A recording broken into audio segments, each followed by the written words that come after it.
তো এই যে শয়তান বলেছে ওয়ালা তাজিদু আকসারাহুম শাকিরিন, আপনি বেশিরভাগকেই শুকরগুজার পাবেন। তো কথা সত্য না মিথ্যা? দেখেন, ও কিন্তু তার মিশনের মধ্যে ঠিকই আছে। কথা যে সত্য তার প্রমাণ সহিহ বুখারীর একটা হাদিস, যেটা 4 বার এসেছে বুখারীর মধ্যে, যে আদম আলাইহিস সালামকে ডাকা হবে কিয়ামতের মাঠে, ডেকে বলা হবে তোমার সন্তানদের মধ্য থেকে জাহান্নামীদেরকে আলাদা করে দাও। আদম আলাইহিস সালাম বলবেন কতজনকে আলাদা করে দিব?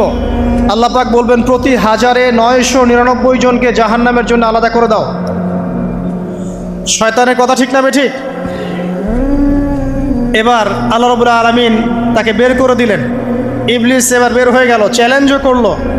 এবার আল্লাহ পাক আদম আলাইহিস সালামকে ডেকে বলছে ইয়া আদম, এবার আদম আলাইহিস সালামের এই যে পাঁজর মানে বুকের পাঁজর, এখান থেকে তার সঙ্গিনীকে সৃষ্টি করা হলো। কারণ আদম আলাইহিস সালাম একাকী ছিলেন, একা কি থাকা যায়? একা থাকতে কষ্ট হয় না? একজন জীবন সঙ্গী লাগে না?